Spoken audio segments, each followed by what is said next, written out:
responsible for all of this mess? I'm doing what needs to be done. At what cost? Look around you! I was standing in my front yard when the police cruiser pulled up. Two officers stepped out, and my neighbor Karen was already speed-walking toward them, waving her phone in the air like she'd just caught someone committing a federal crime. "That's him," she said, pointing directly at me. "He's been tampering with HOA property. I have photographic evidence." The officers glanced at me, then at her, then at the small metal valve cover I was standing next to. It was partially open. A thin stream of water trickled out onto the grass. One of the officers looked back at Karen. "Ma'am, can you explain what we're looking at here?" "He opened the water shut-off valve," she said, her voice rising. "That valve controls water access for this entire block. It's clearly marked HOA property. He has no right to touch it." I stayed quiet. I'd learned over the past 6 months that jumping in too early only made things worse with Karen. She fed off confrontation. So I waited. The second officer walked closer to the valve, crouched down, and read the faded label on the metal cover. Then he stood up and looked at me. "Sir, is this valve on your property?" "Yes," I said. "It's been there since the house was built. It's connected to my main water line." Karen scoffed. "That's a lie. The HOA installed that valve 5 years ago for emergency access. It's in the records." The officer nodded slowly. "Do you have those records with you?" She hesitated. "No, but I can get them. I'm on the board. I know what I'm talking about." The officer turned back to me. "And you, sir? Do you have any documentation showing this valve belongs to you?" I nodded. "Inside. I can grab it." Karen crossed her arms. "This is ridiculous. I'm telling you, he's been messing with HOA infrastructure. If that valve gets damaged, the entire street loses water. He's putting everyone at risk." The officer held up a hand. "We'll take a look at the documentation. Let's all stay calm." That's when I saw it. Behind Karen, 3 houses down, water was starting to pool in the street. Not a lot, just enough to catch the light. It was coming from somewhere underground, creeping toward the storm drain. I didn't say anything yet. Neither did the officers, but I could tell they'd noticed it too. Karen kept talking. "I've filed 6 complaints about him in the last 4 months. He ignores HOA rules. He parks his truck on the street overnight. He didn't submit his fence design for approval. And now this." The water in the street was spreading. Slowly. Silently. And Karen had no idea. Let me back up. I bought the house 8 months earlier. It's a 3-bedroom ranch in a neighborhood that was built in the early 2000s. Quiet street. Decent schools. The kind of place where people mow their lawns on Saturday mornings and wave when you drive by. The HOA wasn't mentioned much during the sale. The realtor said it was pretty hands-off and that the dues were reasonable. $80 a month. They handled the entrance landscaping and the neighborhood pool. That was about it. I signed the paperwork. Moved in. Started settling into the place. Karen lived 2 doors down. I met her the second week. She knocked on my door on a Tuesday evening, holding a binder. "Welcome to the neighborhood," she said. She didn't smile. "I'm Karen. I'm on the HOA board. I wanted to go over some of the community guidelines with you." I invited her in. She declined. Instead, she stood on my porch and flipped through the binder, pointing out rules I needed to follow. Trash cans had to be stored out of sight. No vehicles over a certain height could be parked in driveways overnight. Lawn decorations required approval. Fences needed to match the approved color palette. I listened, thanked her, took the binder. The first issue came a month later. I parked my truck on the street one night because I'd been unloading tools from the bed and didn't want to block the driveway. The next morning, there was a violation notice on my windshield. Street parking is prohibited between 2 a.m. and 6 a.m. per HOA guidelines, section 4.7. I checked the binder. The rule was there. Fine. I moved the truck. The second issue was the fence. My backyard didn't have one. The previous owner had never installed it. I wanted privacy, so I hired a contractor and started planning a 6-foot privacy fence along the back property line. Karen showed up the day the contractor came to take measurements. "Did you submit a fence application?" she asked. "No," I said. "I didn't know I needed to." She pulled out her phone and opened a PDF. Section 9.3. All exterior modifications require written approval from the Architectural Review Committee. That includes fences. I looked at the contractor. He shrugged. "I've done a dozen fences in this neighborhood. Some people submit. Some don't. It's kind of hit or miss." Karen's jaw tightened. "It's not hit or miss. It's required." I nodded. Okay, I'll submit an application. Where do I send it? I'll email you the form, she said. Then she walked back to her house. 2 weeks later, I submitted the application. Color, cedar stain. Height, 6 feet. Style, privacy slats. All within the guidelines as far as I could tell. The response came back 4 days later. Denied. Reason, fence design does not align with neighborhood aesthetic standards. I called the HOA office. A woman named Linda answered. She sounded tired. Hi, I'm calling about a fence application that was denied. I'm trying to understand what I need to change. Linda sighed. Let me pull it up. What's your address? I gave it to her. I heard typing. Okay, she said. Looks like Karen flagged it. She's the one who reviews applications for your section. What's wrong with the design? It doesn't say. Just says it doesn't meet standards. Can I appeal it? You can resubmit with changes. Or you can request a board review. But that takes about 6 weeks. I thanked her and hung up. That's when I started noticing Karen more. She walked her dog past my house twice a day. Always slowing down. Always looking. I'd see her taking photos of my yard with her phone. Once, I caught her measuring the distance between my mailbox and the curb with a tape measure. I didn't engage. I figured if I kept my head down and followed the rules, she'd lose interest. Then came the water valve situation. There's a valve in my front yard, near the sidewalk. It's a metal cover, about 10 inches across, with a handle underneath. It controls the water supply to my house. When I bought the place, the home inspector showed it to me during the walkthrough. You probably won't ever need to touch this, he said. But if you have a plumbing emergency and need to shut off the main line fast, this is where you do it. I forgot about it until my kitchen faucet started leaking one morning. The shutoff valve under the sink was stripped. I couldn't turn it. Water was spraying everywhere. I ran outside, opened the valve cover, and turned the main water off. Problem solved. I called a plumber. He came out that afternoon, replaced the valve under the sink, and I turned the main water back on. That evening, Karen knocked on my door. Did you open the water valve today? She asked. Yeah, I said. I had a leak. I needed to shut the water off. Her expression didn't change. That valve is HOA property. You're not authorized to touch it. I blinked. It's my water line. It's on my property. No, she said. It's a shared infrastructure valve. It's maintained by the HOA for emergency access. That's not what my home inspector told me. She crossed her arms. I'm telling you now. Don't touch it again. She turned and left. 3 days later, I got an email from the HOA. Subject: violation notice. Unauthorized access to HOA infrastructure. It was from Karen. She'd copied Linda and 2 other board members. The email accused me of tampering with HOA property, specifically the water valve in my front yard. It cited a section of the HOA bylaws I'd never heard of. It included 2 photos she'd taken of me opening the valve cover. It demanded that I cease all access to the valve immediately and warned that future violations could result in fines up to $500 per incident. I read it twice. Then I called Linda. Hi, it's me again. I just got an email from Karen about the water valve in my yard. Linda groaned softly. Yeah, I saw that. Listen, between you and me, Karen's been aggressive lately. She's convinced there's all these rules people are breaking. But a lot of what she's citing isn't actually enforceable. So is the valve HOA property or not? I don't know, Linda admitted. I'd have to check the plat maps. But even if it is, you're allowed to access your own water supply in an emergency. That's common sense. Can you tell her that? I can try, but she doesn't really listen to me. I thanked her and hung up. The next morning, I was outside watering the grass when Karen appeared at the edge of my yard. I saw you got my email, she said. I did. Good. So we're clear. No more touching the valve. I turned off the hose. Karen, that valve controls the water to my house. If I have an emergency, I need to be able to access it. Then you call the HOA emergency line. They'll send someone. And how long does that take? She shrugged. Depends. Usually within a few hours. A few hours? I said. If a pipe bursts, my house could flood in a few hours. That's not my problem. The rules are the rules. I took a breath. Okay. Can you show me in the bylaws where it says I can't access my own water line?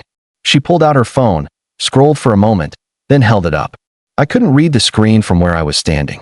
Section 12.4, she said. Residents are prohibited from accessing, modifying, or tampering with any shared utility infrastructure maintained by the HOA. And that valve is shared infrastructure? Yes. According to who? according to the board. I nodded slowly. So if I check the property survey and the plat map, that valve is going to be listed as HOA property? She hesitated. Just for a second. It doesn't need to be on a map. It's maintained by the HOA. That makes it HOA property. Who maintains it? We do. When's the last time someone from the HOA inspected it? She didn't answer. Karen, I said, keeping my voice level. I'm not trying to break any rules. I'm trying to protect my house. If that valve is on my property and it controls my water line, I should be able to access it.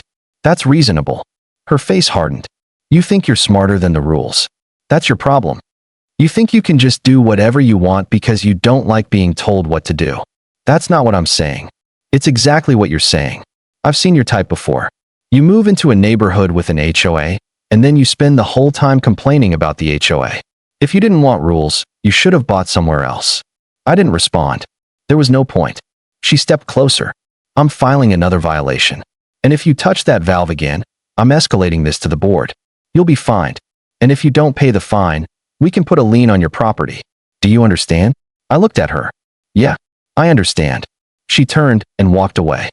I stood there for a minute, staring at the valve cover. Then I went inside and did something I should have done weeks earlier. I pulled out my closing documents, found the property survey, found the plat map, and I started reading. Here's my question for you. If someone told you that you couldn't access your own water supply in an emergency, how would you respond? Would you push back?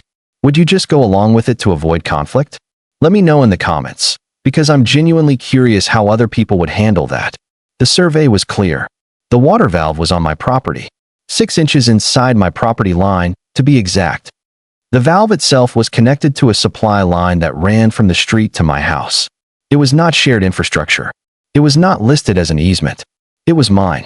I took photos of the survey. I highlighted the relevant sections. Then I sent an email to Linda with Karen and the other board members copied. Subject: violation notice, property survey documentation. I attached the survey.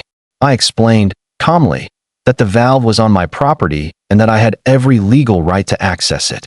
I asked Linda to review the documentation and confirm that the violation notice should be rescinded. I hit send. Karen responded within an hour. The survey you provided does not account for utility easements established during neighborhood development. The valve in question is part of the original water infrastructure plan and falls under HOA jurisdiction regardless of property boundaries. There was no documentation attached, no reference to any infrastructure plan, just her assertion. I responded again. Can you provide a copy of the infrastructure plan or the easement documentation? No response. 2 days later, I got a certified letter in the mail. It was from the HOA. Inside was a formal violation notice, signed by Karen and one other board member. It cited the same section she'd mentioned before. It imposed a $250 fine for repeated unauthorized access to HOA infrastructure. It also included a warning. If I accessed the valve again, the fine would increase to $500. If I refused to pay, the HOA would pursue collections and potentially place a lien on my property. I called a real estate attorney. Her name was Monica. She listened to my story, reviewed the documents I sent her, and called me back the next day. They don't have a case, she said. The valve is on your property. There's no recorded easement. Even if there was, they'd have to prove that the valve is shared infrastructure, which it clearly isn't. This is a private water line to your house. So what do? You can ignore the fine. If they try to enforce it, you can challenge it. But honestly, this sounds like a power play. Someone on that board has it out for you, and they're hoping you'll just fold and pay. What if I don't? Then they escalate. Maybe they file a lien. Maybe they take you to small claims court. Either way, they'll lose. But it'll cost you time and stress. I thanked her and hung up. That weekend, I was outside trimming hedges when Karen drove by. Slowly, she stopped her car in front of my house, rolled down the window, and leaned out. You got the letter? She called. I didn't answer. You need to pay the fine by the end of the month, she said. If you don't, we're moving forward with collections. I set down the trimmer and walked toward her car. Karen, I sent you a property survey. That valve is on my property. You don't have the authority to fine me for accessing my own water line. She smiled. Not a friendly smile. A satisfied smile. I have all the authority I need. I'm on the board. You're not. That's how this works. That's not how property rights work. Keep telling yourself that, she said. You'll figure it out when you're writing the check. She drove off. I stood there, trying to stay calm. My hands were shaking. Not from fear. From frustration. I'd never dealt with someone like this before. Someone who was so convinced of their authority that facts didn't matter. The next week, I got another email. This one wasn't from Karen. It was from a guy named Doug. He was the HOA president. The email was short. I've been made aware of the ongoing dispute regarding the water valve on your property. I'd like to schedule a time to meet with you and discuss this matter in person. Please let me know your availability. I responded immediately. We set up a meeting for the following Thursday. Doug showed up at my house right on time. He was in his mid-50s, wearing a polo shirt and cacos. He shook my hand and introduced himself. Thanks for meeting with me, he said. I know this situation has gotten a little heated. That's one way to put it, I said. He smiled. Look, I'm not here to take sides. I just want to understand what's going on. Karen's filed a bunch of complaints. You've filed rebuttals. It's taking up a lot of the board's time, and I'd like to resolve it. I walked him through everything. The leak, the valve, the survey, the fine. He listened without interrupting. When I finished, he nodded. Okay, can I see the survey? I handed him a copy. He studied it for a minute. This is pretty clear, he said. The valve's on your property. That's what I've been saying. I believe you. But here's the issue. Karen is convinced that valve is part of the HOA's emergency water system. She says it was installed during the original neighborhood build-out and that it's listed in the master infrastructure plan. Have you seen that plan? He hesitated. No. Karen says she has it, but she hasn't shared it with the board yet. I stared at him. So you're taking her word for it? I'm not taking anyone's word for it. That's why I'm here. I need to see documentation from both sides before the board makes a decision. What decision? The valve is on my property. That's not up for debate. Doug sighed. I get it.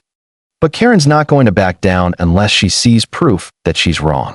And even then, she might not back down. She's persistent. She's harassing me. I understand that. And I'm going to talk to her. But in the meantime, I need you to do me a favor. Don't touch the valve. Just for a couple weeks. Let me sort this out with the board. Can you do that? I didn't answer right away. Please, he said. I'm trying to make this go away. I nodded. Fine. 2 weeks. He thanked me and left. So let me ask you this.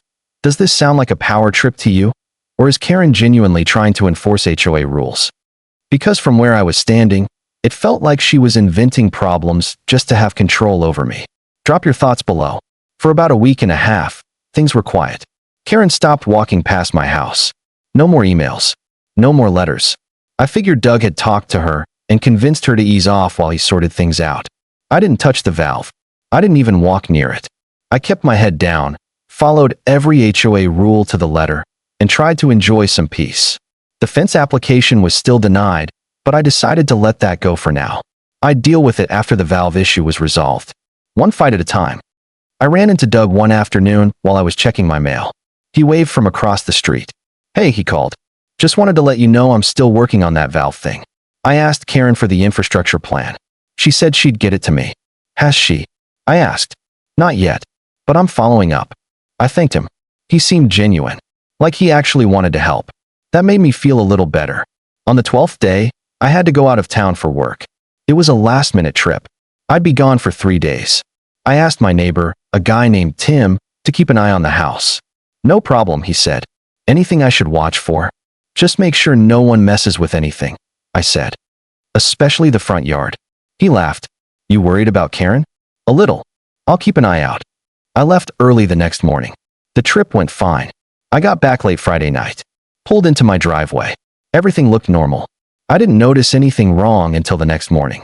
I was making coffee when I heard a knock on my door. It was Tim. Hey, he said. So, something happened while you were gone. My stomach dropped. What? Karen called the cops. I set down my coffee. When? Thursday afternoon. I saw the cruiser pull up. 2 officers. They were standing in your yard, talking to Karen. I didn't want to get involved, so I just watched from my window. What were they doing? Looking at the valve. Karen was pointing at it. Talking a lot. The cops didn't seem super interested, but they stayed for like 10 minutes. Then they left. I felt my chest tighten. Did they go inside my house? No. Just walked around the yard. Then they left. I thanked him and went back inside. I didn't know what to do. Part of me wanted to call Doug and ask what was going on. Part of me wanted to march down to Karen's house and demand an explanation. But I didn't do either. I just waited, because I had a feeling this wasn't over. Sunday afternoon, I was out front trimming the edges of the lawn when the police cruiser pulled up again. 2 officers stepped out. Same 2 from Tim's description. One was older, probably mid-40s, with short gray hair. The other was younger, maybe late 20s. Karen appeared almost instantly. She must have been watching from her window. "That's him," she said, walking quickly toward the officers. "He's been tampering with the valve again." I set down the trimmer and stood up. "I haven't touched it." Karen held up her phone. "I have photos. Time-stamped. He opened the valve cover 2 days ago." "I was out of town 2 days ago," I said. The older officer looked at me. "Sir, can you confirm your whereabouts on Thursday?" "I was in Atlanta. For work. I have flight receipts." Karen scoffed. "He's lying. Look at the photos." The officer held out his hand. "Can I see them, ma'am?" She handed him her phone. He scrolled through the photos, his expression neutral. Then he handed the phone to his partner, who looked at them as well. The younger officer glanced at me. "Sir, do you live here alone?" "Yes." "Anyone else have access to your property?" "No. Just me." Karen cut in. "He's been violating HOA rules for months. I filed multiple complaints. He ignores every warning. And now he's messing with critical infrastructure. If that valve gets damaged, this entire street could lose water." The older officer looked at her. "Ma'am, who owns the valve?" She blinked. "The HOA does. I've told him that repeatedly." "Do you have documentation proving that?" "I'm on the board. I have access to all the records." "That's not what I asked. Do you have documentation proving the HOA owns this valve?" She hesitated. "It's in the master infrastructure plan." "Do you have a copy of that plan?" "Not with me, but I can get it." The officer nodded. He turned to me. "Sir, do you have any documentation showing you own the valve?" "Yes," I said. "My property survey. It's inside." "I can grab it." "Please do." I went inside, pulled the survey from my filing cabinet, and brought it back out. I handed it to the officer. He studied it for a moment, traced the property line with his finger. Then he looked at the valve cover, then back at the survey. "This valve is on your property," he said. "Correct." Karen stepped forward. "That survey doesn't account for utility easements. The valve is part of the original neighborhood water system. It's maintained by the HOA." The officer looked at her. "Is there a recorded easement?" "I'd have to check." "So you don't know?" "I know that the HOA maintains that valve." "When's the last time the HOA performed maintenance on it?" She didn't answer. The officer handed the survey back to me. "Sir, based on what I'm seeing here, this valve is on your property. Unless the HOA can provide documentation proving otherwise, you have the right to access it." Karen's face flushed. "This is ridiculous. He's been tampering with it for months. I've filed complaints. I've sent him violation notices. He's ignoring all of it." The younger officer spoke up. "Ma'am, has he damaged the valve?" "Not yet. But if he keeps messing with it." "But has he damaged it?" "No." "Has he caused any water issues for the neighborhood?" "No, but..." "Then I'm not sure what you'd like us to do." Karen's voice rose. "I'd like you to tell him to stop touching HOA property." The older officer held up a hand. "Ma'am, we can't enforce HOA rules. That's a civil matter. If you believe he's violating HOA policies, you need to handle that through the HOA board or take it to court." "I'm on the board," she snapped. "I'm trying to handle it." "He won't listen." "That's still a civil matter." She stared at him. "So you're not going to do anything?" "There's nothing for us to do. No crime has been committed. No property has been damaged. This is a dispute over property boundaries and HOA rules. That's not a police matter." Karen's jaw tightened. "Fine. I'll take this to the board. And when the HOA files a lawsuit, don't say I didn't warn you." She turned and walked back toward her house. The officers looked at me. "Sir, just a heads up," the older one said. "If she keeps calling us out here, we're going to file a report noting that these calls are unfounded. That could work in your favor if this ends up in court." "Understood," I said. "Thank you." They got back in the cruiser and left. I stood there for a minute, staring at the valve cover. Then I noticed something. The valve cover was slightly ajar. Not much, just a 1/4 inch. Like someone had opened it and not quite closed it all the way. I walked over and crouched down. Looked closer. The metal handle beneath the cover was turned. Not all the way, but enough that water was leaking out. A slow, steady drip. I hadn't touched it. I'd been out of town, which meant someone else had. Have you ever had the police called on you over something completely ridiculous? Something that wasn't even illegal? Because that's what this felt like. And I'm curious if other people have dealt with this kind of thing. Let me know in the comments. I didn't close the valve. Not yet. Instead, I took out my phone and started recording. I narrated what I was seeing. This is Sunday, May 16th. I just had 2 police officers leave my property after Karen accused me of tampering with this water valve. I have not touched this valve in over 2 weeks. But as you can see, the cover is partially open and the handle beneath it has been turned. Water is leaking. I zoomed in on the drip. Then I panned over to Karen's house. I'm documenting this because I believe someone other than me opened this valve. I'm going to close it now to stop the leak. I reached down, turned the handle back to the closed position, and replaced the cover. Then I went inside and called Doug. "Hey," he said. "Everything okay?" "Karen just called the cops on me again." He sighed. "What happened?" I explained everything. The photos. The accusations. The valve being partially open. "And here's the thing," I said. "I didn't open it. I haven't been near it. But someone did. And I think it was her." Doug was quiet for a moment. "That's a serious accusation." "I know. But think about it. She's been trying to prove I'm tampering with it. What better way than to open it herself and then call the cops?" "Do you have proof?" "I have a video showing the valve was open when the cops left. And I have flight records showing I was out of town when she claims I tampered with it." Doug exhaled. "Okay, send me everything. I'm calling an emergency board meeting. This has gone way too far." I sent him the video, the survey, the photos, and my flight receipts. 2 days later, I got an email. The board was meeting Thursday night. I was invited to attend. Thursday came. I showed up at the community center at 7. The board was already there. Doug, Karen, and 2 other members I didn't know. Linda, the HOA administrator, was sitting off to the side with a laptop.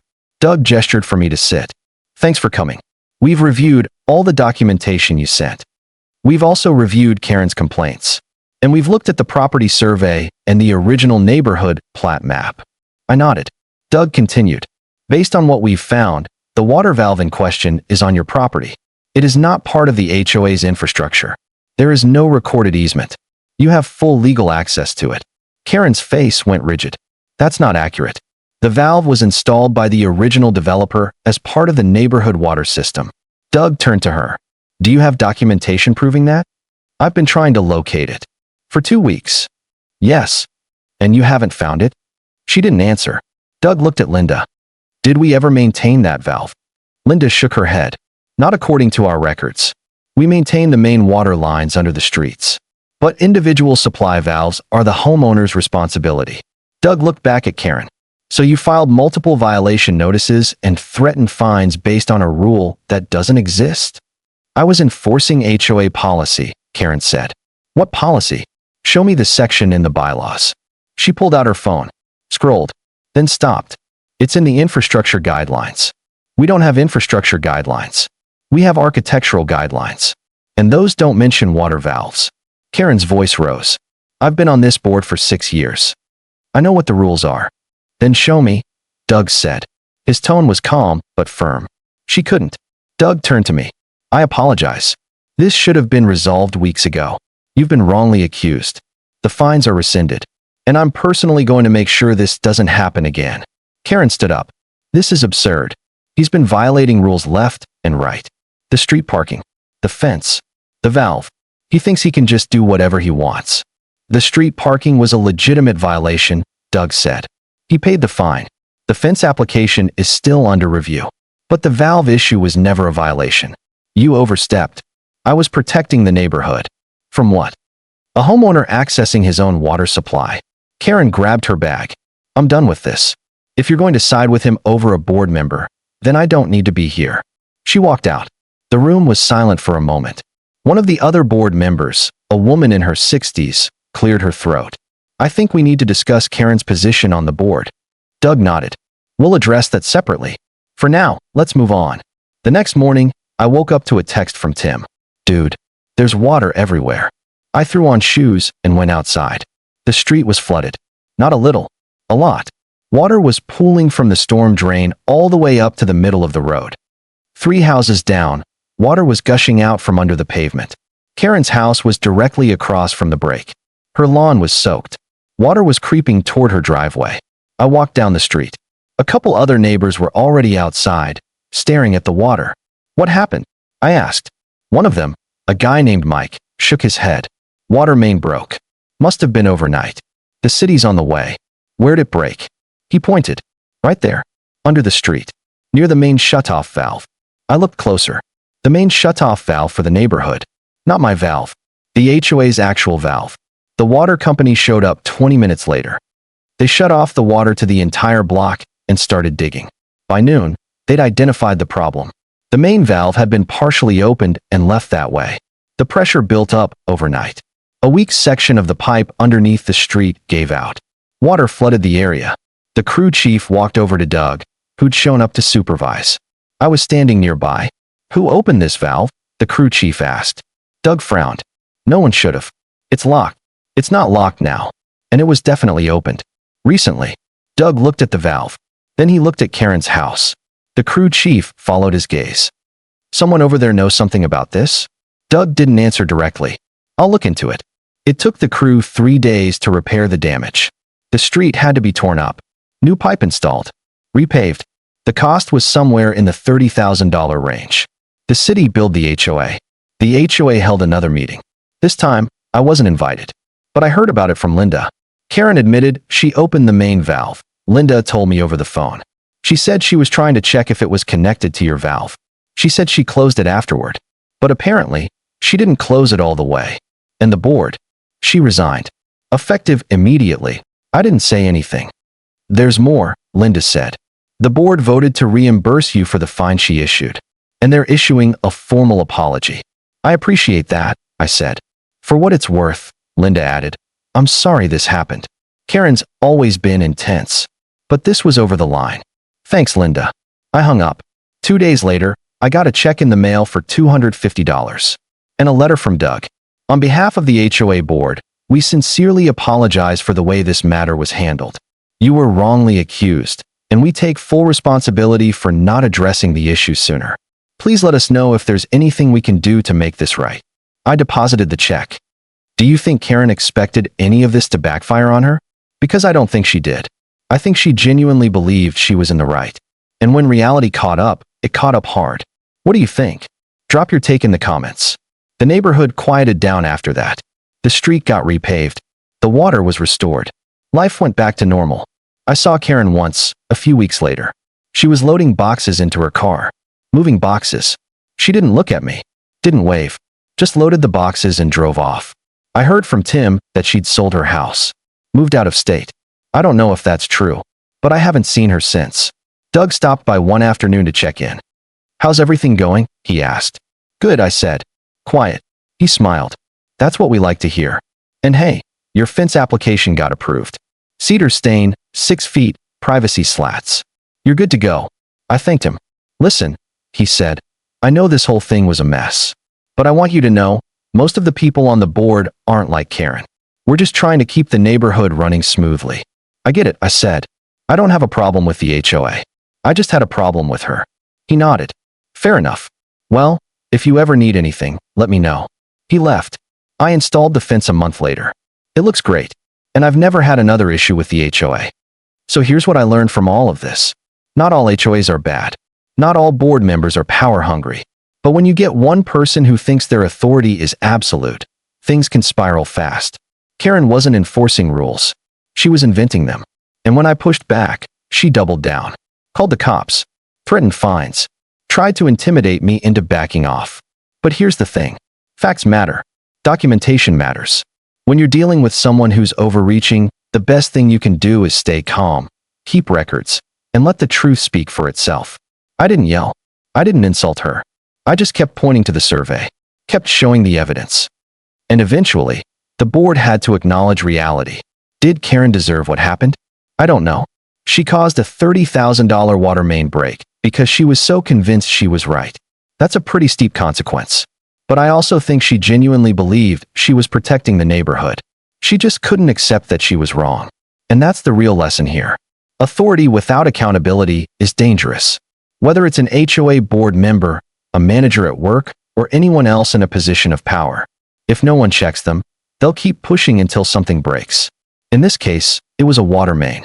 In your case, it might be something different. So if you've dealt with an HOA nightmare, a Karen encounter, or any situation where someone overstepped their authority, I'd love to hear about it. Drop your story in the comments. Let's compare notes.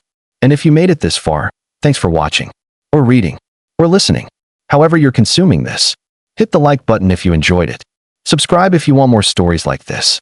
And I'll see you in the next one. Take care. Seriously though, if you've got an HOA horror story, share it below. I'm always looking for new material, and your stories might end up in a future video. Let's hear it.